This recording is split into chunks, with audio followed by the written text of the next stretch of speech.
Waswahili wana msemo wao ambao huwa wanaosema kwamba mwenye macho haambiwi tazama, mwenye masikio na asikie. Sasa hapa kuna kauli tata ambazo zilimzunguka makamu wa rais Dr. Emmanuel Nchimbi mpaka kujiuzuru kwake. Kauli ya kwanza ilikuwa ni Yuda. Yuda ni nani? Hilo ilikuwa ni moja ya maswali yaliyotawala mjadala wa kisiasa nchini Tanzania katika wiki za mwishoni za mwezi Julai na mwanzoni mwa mwezi Agosti mwaka 2026. Jina hilo lilitamkwa bungeni na mbunge wa Tunguu kutoka kule visiwani Zanzibar, Simai Mohamed Saidi mnamo Juni 2 mwaka 2026. Hakumtaja mtu kwa jina, lakini alitumia mfano wa Yuda Iskarioti anayekumbukwa katika simulizi za Kikristo kwa kumsaliti Yesu licha ya kuwa ni mmoja wa watu wake wa karibu.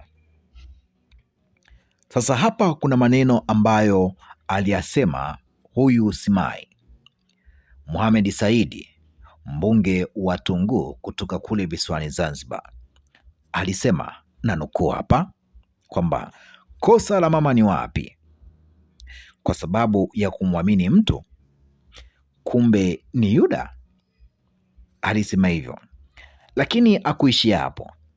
Kisha akaongeza kusema kwamba Yuda huyu amesaliti ndugu zake, hata ile familia ambayo ilimlea kisiasa hawataki kumuona huyu Yuda. Hata huko nyuma amewahi kutajwa ni mzigo, lakini leo mzigo huu tunao ndani ya serikali. Mwisho wa kunukuu maneno ambayo sikuyasema mimi, aliyasema mbunge wa Tunguu kutoka kule visiwani Zanzibar, Saidi Mohamed Simai, au tunaweza tukasema kwamba Simai Mohamed Saidi. Lakini hakumtaja Nchimbi, lakini kwa sababu ya nafasi yake ndani ya serikali na CCM pamoja na historia yake ya kisiasa, kauli hiyo ilianza kutafsiriwa na baadhi ya watu kama ujumbe unaomlenga makamu wa rais Dr. Emmanuel Nchimbi. Mnamo Juni 23, Simai alipoulizwa kuhusu kauli hiyo, bado hakutaja jina. Badala yake akasema kwamba nilichokisema mnamo Juni 2, mimi nafikiri kwanza Watanzania wengi na ninyi ni watu wazima, mtakuwa mmenifahamu tafsiri ya jambo hili au jambo lile. Nafikiri Watanzania wamenifahamu na wamenielewa vizuri.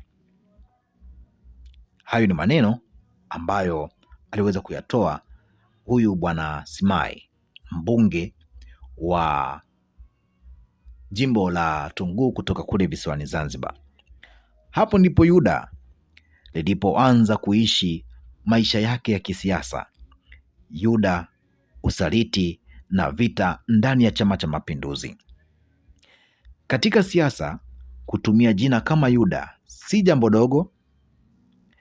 Ni neno linaloweza kubeba maana ya usaliti, mtu kugeuka dhidi ya waliomlea au waliomwamini. Na Simai hakulitumia katika mazungumzo ya kawaida. Alitumia ndani ya bunge la Jamhuri ya Muungano wa Tanzania katika kipindi ambacho siasa za CCM zilikuwa tayari zikianza kutazama mbali kuelekea katika uchaguzi mkuu wa mwaka 2030. Mbunge wa ACT Wazalendo Ado Shaibu naye alichangia na kuongeza tafsiri ya kisiasa ya mjadala huo alipowaambia wabunge wa CCM kwamba, na nukuu hapa maneno ambayo aliweza kuyasema Ado Shaibu akisema kwamba, ninawaomba wabunge wa Chama cha Mapinduzi, umma yenu ya siasa kuelekea mwaka 2020 na 30 isiharibu majadiliano ya bunge hili. Kauli hiyo ilifanya mjadala usibaki tena kwenye swala la Yuda ni nani, ukawa ni mjadala mpana zaidi. Je, tayari mapambano ya urithi wa kisiasa ndani ya CCM yameshaanza? Hayo ni maswali ambayo watu wengi walikuwa wanajiuliza. Na kama yameanza, nani yuko upande gani? Ni katika mazingira hayo ambayo historia ya kauli za Nchimbi inaanza kupata uzito mwingine. Nchimbi na kauli ya mihula miwili. Mnamo mwaka 2024 wakati akiwa katibu mkuu wa CCM, Nchimbi aliwahi kutoa kauli kuhusu utamaduni wa chama hicho wa rais kuhudumu kwa mihula miwili. Kauli hiyo iliweza kuzua mjadala miongoni mwa waliotafsiri au wanaofuatilia siasa za CCM na mchakato wa kuweza kuelekea katika uchaguzi wa mwaka 2025 na hatimaye mwaka 2030. Ingawa kauli hiyo haikuwa kuhusu yeye mwenyewe kuweza kugombea urais, ilikuwa ni miongoni mwa kauli zilizowafanya baadhi ya wachambuzi kuanza kumtazama Nchimbi kama ni moja ya wanasiasa ambao nafasi yao ndani ya mfumo wa CCM inaweza kuwa na umuhimu katika siasa za baada ya uchaguzi wa mwaka 2025. Lakini Nchimbi mwenyewe alikuwa bado ndani ya mfumo huo, na mwaka 2025 alipokuwa katibu mkuu wa CCM, sauti yake ilikuwa zaidi ya kuweza kulinda nidhamu ya chama hicho. CCM haitavumilia. Mnamo Februari 25, Nchimbi akiwa katibu mkuu wa CCM alionya wanachama waliokuwa wakianza kampeni kabla ya wakati kwa kutumia mbinu mbalimbali, akisema kwamba chama hakitasita kuwaingua wanaokiuka katiba, kanuni na maadili ya Chama cha Mapinduzi maarufu kama CCM. Alisema kwamba baadhi ya wanachama walikuwa wakitumia shughuli za kijamii, mashirika na mbinu nyingine za kuweza kujijenga kisiasa kabla ya wakati. Nikinukuu hapa maneno ya Dr. Emmanuel Nchimbi, anasema kwamba chama hakitasita kuwaingua wale watakaokiuka katiba, kanuni na maadili ya Chama cha Mapinduzi CCM. Alisisitiza hivyo Dr. Emmanuel Nchimbi. Kauli hiyo ilikuwa ni muhimu kwa sababu ilimchora Nchimbi kama msimamizi wa nidhamu ya chama katika kipindi ambacho tayari harakati za uchaguzi wa mwaka 2025 zilikuwa zikishika kasi. Miezi michache baadaye, yeye mwenyewe angekuwa sehemu ya timu ya juu ya uchaguzi huo. Watanzania pia, pambaneni mpate katiba mpya. Kauli hiyo ndiyo iliuzua mambo yote mpaka hapa alipo. Mnamo Julai 24 mwaka 2026, takribani mwaka mmoja baada ya kuingia Ikulu kama makamu wa rais, Nchimbi alitoa kauli ambayo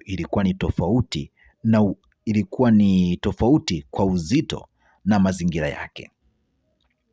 Akiwa mgeni rasmi katika mkutano mkuu wa 15 wa mtandao wa watetezi wa haki za binadamu nchini Tanzania, jijini Dar es Salaam, aliwaambia Watanzania jambo moja ambalo angependa walibebe ni wapambane au pambaneni mpate katiba mpya. Nchimbi alisema kwamba katiba hiyo inapaswa kuwa na makubaliano ya wadau wote na mwafaka wa kitaifa, na iwe katiba ambayo inaweza kuliongoza taifa kwa miaka 50 ijayo. Alisema hata akiwa katibu mkuu wa CCM alikuwa amewasilisha kwa mwenyekiti wa chama hicho ambaye ni Rais Samia Suluhu Hassan maoni yaliyokusanywa kutoka kwa wanachama, ambapo katiba mpya ilikuwa ni miongoni mwa hoja zilizotajwa. Lakini serikali serikali alisema kwamba ina dhamira ya kuweza kuhakikisha katiba mpya inapatikana. Hii haikuwa kauli ya wanasiasa wa upinzani, ilikuwa ni kauli ya makamu wa rais wa Jamhuri ya Muungano wa Tanzania, na ilikuwa imetolewa katika mkutano uliohusisha watetezi wa haki za binadamu, kundi ambalo kwa muda mrefu limekuwa likisisitiza katiba mpya, haki za kiraia, maridhiano na utawala bora. Nchimbi pia alisema kwamba haki za binadamu pamoja na wananchi au mwananchi anayetaka kutoa maoni yake bila hofu, kijana anayetaka kusikilizwa na mtuhumiwa anayestahili kutendewa kwa mujibu wa sheria. Kwa mtazamo wa kawaida, ilikuwa ni hotuba kuweza kuhusu katiba na haki za binadamu, lakini kwa mtu aliyefuatilia siasa za Tanzania, muda wake ulikuwa ni muhimu. Ilikuwa ni mnamo Julai 24, mjadala wa UDA ulikuwa tayari umeshaanza, na wiki chache baadaye minong'ono ya kujiuzuru kwa Nchimbi ikaanza kusikika kwa nguvu zaidi. Lakini kuna kitu kimoja alikiongelea, ni kuhusu amani na maridhiano. Hata kabla ya kauli ya katiba, Nchimbi alikuwa amesisitiza mara kadhaa umuhimu wa amani na maridhiano. Mnamo Machi mwaka 2026, katika futari iliyoandaliwa na Jumuiya ya Maridhiano na Amani nchini Tanzania, aliwahimiza viongozi wa dini kuendelea kujenga maadili na mshikamano wa kitaifa. Serikali alisema kuwa serikali inatambua umuhimu wa kazi ya kujenga amani na mahusiano kati ya Watanzania wa dini mbalimbali. Kauli hizi hazikufanya Nchimbi awe mwanasiasa wa upinzani, lakini zilijenga taswira ya kiongozi aliyekuwa akizungumza mara kwa mara kuhusu amani, maridhiano, haki na katiba. Na baada ya matukio ya uchaguzi wa mwaka 2025, matukio ya Oktoba 29, kila kauli ya aina hiyo ilianza kutazamwa katika mazingira mapana zaidi ya kisiasa. Matukio ya Oktoba 29, hapa ndipo kuna sehemu ambayo bado haijapata jibu la wazi. Baada ya uchaguzi wa Oktoba 29 mwaka 2025, kulikuwa na mjadala mkubwa kuhusu matukio ya vurugu, vifo, kukamatwa kwa watu na masuala ya haki za binadamu. Lakini Nchimbi, licha ya kuwa makamu wa rais na kiongozi wa juu wa serikali, hakuonekana kuwa mmoja wa viongozi waliotoa kauli kubwa za moja kwa moja kuhusu kila kipengele cha mjadala huo. Ingawa hilo lenyewe halimaanishi ya kwamba alikuwa akichukua upande fulani. Alijaribu kukaa katikati. Lakini katika siasa, kila kiongozi anachosema na kile anachochagua kutokisema, wakati mwingine vyote hupewa tafsiri tofauti, na hilo ndilo liliweza kufanya kauli zake za baadaye kuhusu haki, maridhiano na katiba zipate uzito zaidi. Sasa tukija tukaangalia hili jina la UDA. Jina la UDA lilivuma sana katika kipindi hicho. Takriban wiki moja baada ya kauli yake kuhusu katiba mpya, mjadala wa UDA ukapata nguvu zaidi. Simai alikuwa tayari ametoa kauli yake mnamo Juni, lakini kadri Agosti ilivyokaribia, tafsiri ya kisiasa zikazidi kuongezeka. Gazeti la Mwanahalisi katika toleo lake la mnamo Agosti 6 mpaka Agosti 12 mwaka 2026 liliweka swala hili kwenye ukurasa wake wa mbele wa kichwa cha habari kwamba Nchimbi agoma kujiuzuru. Hapo mjadala ukabadilika, haikuwa tena Yuda ni nani. Mjadala ukawa Nchimbi anaondoka, na kama anaondoka ni kwa nini anaondoka? Anajiuzuru au ajiudhuru? Hayo ndio mambo ambayo yalikuwa yameshika kasi katika mitandao mingi ya Kitanzania kuanzia tarehe 6 hadi tarehe 12 mwezi Agosti. Maneno haya yakasambaa katika mijadala ya kisiasa, mitandao ya kijamii na duru za ndani za siasa. Kisha taarifa ya kwamba Nchimbi hakuonekana katika kikao au shughuli zinazohusisha chama chake ikaongeza kasi ya minong'ono katika mitandao ya kijamii. Hakukuwa tena na tamko rasmi kutoka kwake wakati huo. Kwa hiyo uvumi ukaendelea kuwa uvumi mpaka ilipofika siku ya kujiuzuru. Asubuhi ya Agosti 25, akaunti rasmi ya Instagram ya Emmanuel Nchimbi ikachapisha taarifa ya kujiuzuru. Kwa mara ya kwanza, kile kilichokuwa kinazungumzwa kwa wiki kadhaa kikiwa jambo rasmi. Na hapo ndipo simulizi ya Yuda inaweza kupata mashiko katika eneo la siasa za Bongo. Nchimbi mwenyewe ndiye anayejua kikamilifu sababu zilizomfanya afikie uamuzi huo, lakini historia ya siasa zake katika kipindi hiki inaacha nyuma yake kauli kadhaa ambazo hadi sasa zinatazamwa upya na watu mbalimbali kupitia mitandao ya kijamii. Sasa ni kauli zipi? Kuna video hapo nilishakuwekea, utaenda kuziona kwamba ni kauli gani tata ambazo zimeweza kuzungumzwa na Emmanuel Nchimbi. Sasa naomba tukusogezee maoni ya baadhi ya wadau hapa, lakini kabla hatuja kusogezea maoni hayo, na ningependa uweze kusubscribe katika chaneli hii, na ukishamaliza kusubscribe ni wakati wako wa kubonyeza hiyo alama ya kengele uliyoona mbele ya neno hilo subscribe, ili uwe mtu wa kwanza kabisa utakayekuwa unapokea taarifa zetu pindi tunapoziweka katika chaneli hii. Sasa tukusogezee baadhi ya maoni ya wadau hapa, alafu baada ya hapo tutakuacha wewe uweze kutuambia ni kipi ambacho unacho.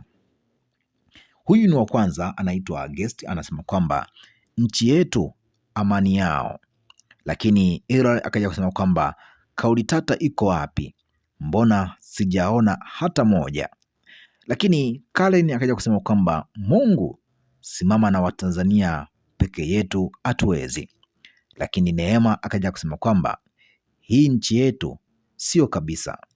Ongera kiongozi wetu kwa uamuzi uliochukua kwa kujiudhuru, jambo jema sana hili.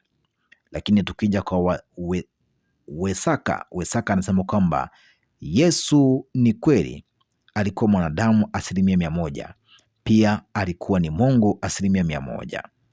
Huyo akamaliza kutoa maoni yake. Lakini tukija kwa Abduli hapa anasema kwamba katiba ya ukoloni itaendelea kututesa wa Afrika kama tu hatutochukua hatua ya kuweza kuandika katiba mpya wenyewe. Divide and rule. Ongera Nchimbi kwa uamuzi huo na kila laheri kwenye maisha mapya. Viongozi wetu kuweni wamoja ili taifa letu liweze kusonga mbele. Huyo ni Abduli akawa amemaliza kusema hivyo, lakini Michael akaja kutuambia kwamba Mungu tusaidie wa Tanzania. Lakini She anakuja kusema kwamba Yesu ni mtu sio Mungu. Kwa nini asifananishwe na mtu? Tatizo lenu amsomi Biblia, mnasomewa. Huyo ni She anasema hivyo. Lakini hapa kuna mtu mwingine anaitwa Idi anasema kwamba tumechoka na hii skendo. Lakini Christopher akaja kusema kwamba kila Mtanganyika mwenye akili timamu na akili timilifu anafahamu vizuri kwa nini Nchimbi amejiuzuru.